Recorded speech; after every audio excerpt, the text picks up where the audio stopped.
malam Pak Aris, Assalamualaikum. Selamat malam Pak Rosid. Waalaikumsalam warahmatullahi wabarakatuh. Pripun ini kabari?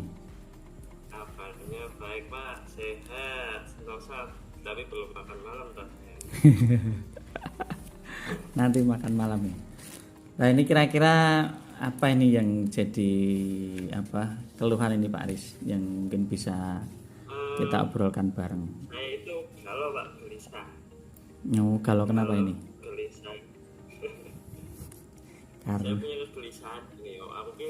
Saya ngajar kimia, masuk ke kelas, biasa salam pembuka, assalamualaikum, waalaikumsalam, mulai pembelajaran, menit demi menit, anak mulai tenang, lama-lama kepalanya menunduk taruh meja kayak gitu. Ketika hidupnya itu ketika salam lagi. soal, mulai kita memberikan soal tuh kayak Oh. gitu hidupnya. Nah, berakhir lagi ketika mereka bersuara, ketika saya menyampaikan wassalamualaikum, saya akhiri dulu pertemuan hari ini. Nah itu keluar suara lagi.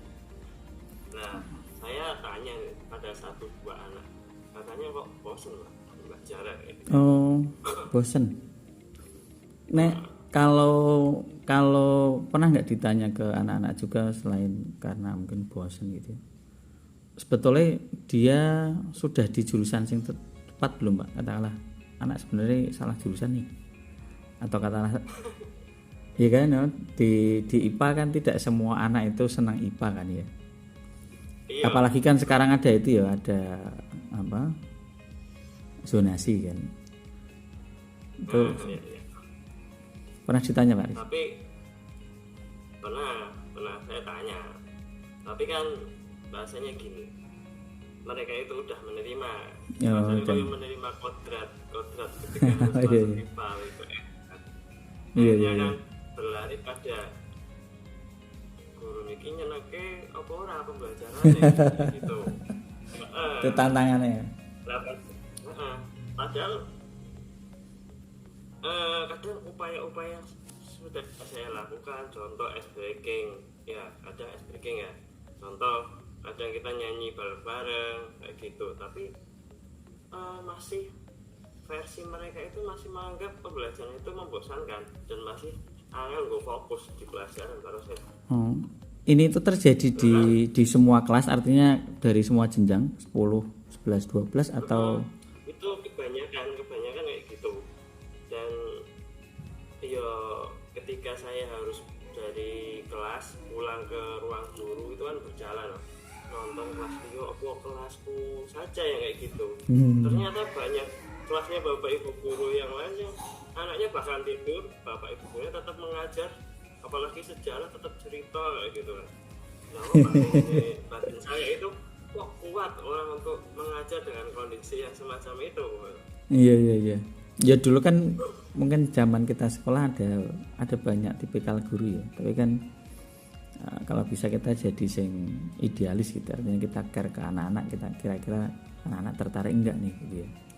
Nah kalau dari Pak Ari sendiri kan udah beberapa identifikasi tadi. Artinya berarti masalah itu kan terjadi hampir di semua jenjang ya, tidak hanya di kelas 10 yang mungkin kita kalau kelas 10 sekarang mungkin kita pandangi karena pandemi dan karena dulu tidak dapat materi prasarat sebelumnya itu.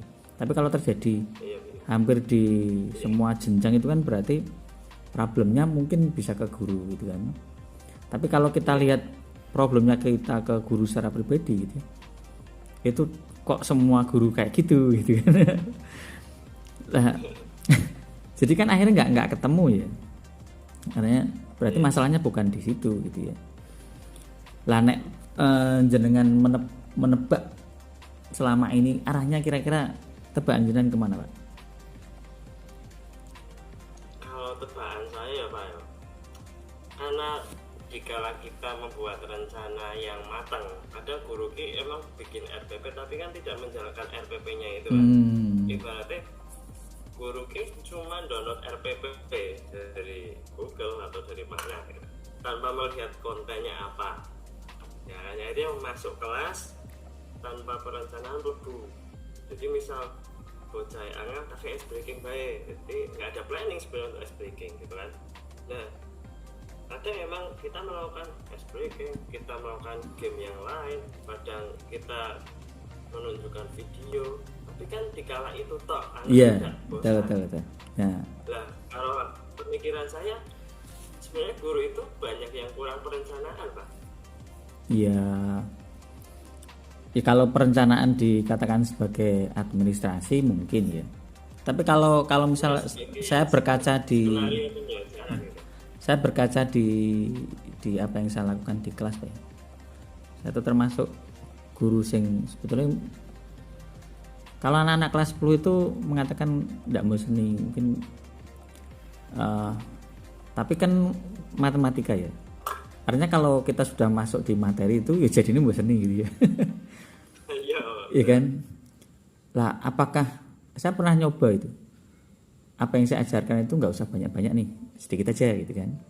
Sedikit aja. Kemudian kita isi dengan katakanlah cerita atau apa itu. Nah, di satu momen kalau waktunya itu katakanlah kita lakukannya itu tidak panjang, itu masih ada mood yang bagus. Ada mood yang bagus. Tapi kalau kita 2 jam pelajaran katakanlah kita pakai waktunya agak panjang kemudian masuk ke mengerjakan soal itu, nah itu kan anak sudah mulai bosan lagi gitu ya. Nah jenengan kira-kira kalau katakanlah tadi dari obrolan pernah nggak nyoba yang saya coba itu Pak? Kan kalau saya posisi dari satu kelas ke kelas yang lain itu kan ketika kita mengajarkan yang sama itu ya, materi yang sama, kok di kelas ini nggak antusias nih gitu kan, berarti di kelas berikutnya nanti coba saya melakukan perubahan nih sedikit katakanlah dari rencana. Kalau katakanlah kita ngajar kelas 10 semua kan otomatis kita melakukan refleksi kan selama katakanlah 7 kelas ya, berarti 6 kelas berikutnya kita refleksi sedikit-sedikit ini. Itu jenengan seperti apa? Kalau saya sih ini karo nonton ya Pak ya. Sering kan jalan ada sing mulang tapi anak antusias. Contoh di pelajaran seni yo punya teman saya. Temennya Pak itu Pak Antama Pak ini. Apa senior ini? Banyak alternatif, bukan banyak ya, tapi ada beberapa alternatif yang saya pilih bersama teman-teman partner guru kimia Pak. Di antaranya dengan media pembelajaran, terus praktek. Nah, di zaman sekarang ternyata level SMA itu tidak bisa masuk, bukan tidak bisa, tapi jarang yang namanya masuk laboratorium kimia. Jadi kelas 10 itu yang dari SMP masuk ke laboratorium kimia kok ini apa? Ini kan boleh buat apa gitu. Oh, berarti ternyata dari situ ya saya bisa menggunakan kalau pembelajaran saya orientasikan kepada praktikum terus, ini lumayan ini bisa merubah anak sing jane turu terus kita beralih ke real. Jadi ada praktikum kita sering hitung-hitungan walaupun tidak semua materi harus dipraktikumkan. Bedanya ketika kita bawa ke laboratorium, anak itu ada rasa suasana beda. Gitu. Walaupun orang praktikum disuruh berbagai jas lagi itu senangnya teman. Padahal yang cuma ditunjukkan dengan layar LCD yang isinya inilah reaksi contoh apa namanya ya, pembuatan bom hidrogen. Padahal kok kayak ini materi sederhana, tapi anak itu tidak ngantuk. Ternyata anak itu tersugesti kalau di kelas dengan materi hitung-hitungan, dia otaknya kayak cepat lelah gitu orangnya. Iya. Berarti intinya memang bosen di kelas ya. Bosen di kelas. Nah, saya juga berpikir kadang kan kita belajar juga, saya bilang belajar itu nggak harus di kelas, tapi ketika kimia tak bawa muter-muter survei neng kantin, neng UKS sudah cocok juga. Yang ada korelasinya dengan materi ya saya lari ke lab. Ketika saya butuh visualisasi yang bagus, saya larinya ke lab informatika. Di situ anak-anak, ayo kita buka aplikasi kimia, contoh yang Monimut yang pembentukan reaksi di mana H2 itu bentuk molekulnya seperti apa. Nah, sampai sekarang kan anak bahan kimia itu berbahaya, Pak. Loh, semua bahan kimia itu Semua bahan itu bahan bahan kimia. kimia. Iya. Sama bahan kimia. Bahan kimia. Gitu. Tapi kan anak sekarang, wah kimia ki sing bahaya-bahaya, aja ngombe bahan kimia. Berarti kok ora enak mangan sego. Masuk gawe ono karbohidrat ada rumus kimianya. Nyuci nggak boleh pakai deterjen ya. Iya. Dan lain-lain. Kayak gitu. Om, mungkin satu kan itu sudah dapat apa ya beberapa, tapi seberapa jauh jenengan menggunakan gadget, Pak? Artinya kan kalau tadi harus ke lab IT ya, itu kan mungkin kan mirip ya. Itu seperti apa jenengan melihatnya? Setelah bisa jadi alternatif mungkin kan ya. Saya itu kalau terinspirasi dengan LMS-nya punya guru penggerak yang Alur Merdeka. Akhirnya saya membuat hal yang serupa. Itu kan basicnya Moodle tuh. Akhirnya saya bikin website sendiri untuk pembelajaran saya dengan alamat ataya.aries.cep.my.id. Itu khusus murid-murid saya ajar kimia. Jadi semua materi saya taruh di situ, ulangan saya di situ. Kalau saya punya video-video dari rekan guru kimia di Kabupaten Pekalongan saya posting di situ. Karena apa? Kalau video-video yang dari YouTube itu anak nggak tertarik karena nggak kenal. Iya. Makanya mereka tahu bahwa ini adalah orang-orang yang ada di lingkungannya. Dan fokus ya, materi ini fokus ya. Ya. Terus juga kalau di buku itu seringnya kan anak fokus ya. Ya saya sendiri kadang melihat buku itu tidak sesuai dengan apa yang saya harapkan gitu kan.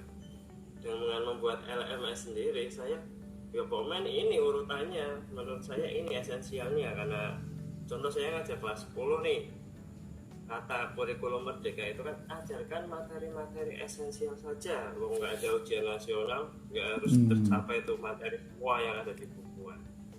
Wes saya cuma butuh beberapa materi yang saya anggap esensial sesuai dengan dan dibutuhkan ya. Gitu ya. Jadi Alur Merdeka mulai dari diri itu pertanyaan. Pernahkah Anda melihat air? Rumus kimia air apa? Apakah air adalah bahan kimia? Contoh kayak gitu. Itu contoh modul dari LMS. Oke Pak Aris. Ya itu tadi kira-kira kan udah dapat gambaran guys. Seperti apa yang harus dilakukan dan udah dilaksanakan lah rencana aksinya itu. Udah cuma emang butuh namanya konsistensi ya Pak, karena namanya membangun LMS terus di dalamnya ada materi itu emang harus meluangkan waktu dan lumayan. Dan iya. Tapi dengan konsep kita membangun mungkin dari kecil, dari sedikit. Kalau di LMS itu kan kayak di YouTube ya, kita membuat satu nantinya berkumpul gitu kan. Sehingga selama beberapa tahun mungkin kan kita sudah dapat lengkap gitu ya. Orientasi saya itu dalam artian ketika kita akan jalan ke kelas 11 berarti saya udah punya materi 1 tahun. Materi untuk kelas 10 semua gitu. Iya. Tinggal saya fokus kepada ngisi part-part yang sekiranya nanti anak tidak ngantuk, tidak bosan. Iya betul. Itu kira-kira gitu Pak Aris ya untuk pada sesi 1 ini. Ini waktunya udah mau habis. Jadi yo kita mungkin kesimpulannya dari Pak Aris nih. Kira-kira apa yang tadi sudah punya rencana, kemudian apa yang dilakukan berikutnya kira-kira untuk biar rencana yang sudah dilakukan tadi bisa lebih matang ya.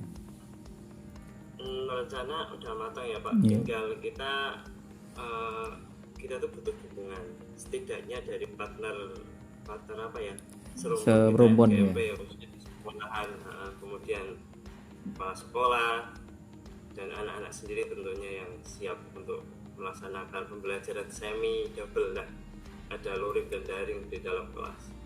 Itu aja sih Pak, dan harapannya terus belajar menerima masukan. Contoh ada ice breaking baru yang bisa diterapkan di pembelajaran saya dengan gaya saya gitu. Iya. Oke, terima kasih Pak Aris gitu. Ini untuk umpan balik nanti Pak di akhir. Siap. Oke, terima kasih Pak Rosid atas diskusinya yang mau menerima ajakan obrolan saya. Terima kasih dengan apa yang tadi disampaikan pertanyaan-pertanyaan Pak Rosid. Saya timbul kepercayaan diri dalam merencanakan pembelajaran ke depan agar anak itu tidak merasa bosan. Mungkin salah satunya lebih berkolaborasi dengan teman-teman, terus memaksimalkan potensi tadi ya, teknologi yang ada, biar anak tidak terkesan bosan gitu ya Pak. Iya. Anak pada zaman Ya, juga. siap. Sekiranya seperti itu. Wassalamualaikum. Terima kasih sekali. Waalaikumsalam warahmatullahi Itu aja wabarakatuh. yang bisa saya sampaikan. Oke, terima kasih dari Pak Aris. Mungkin untuk sesi 1 ini kita cukupkan sekian nggih. Kita akhiri. Assalamualaikum warahmatullahi wabarakatuh. Waalaikumsalam.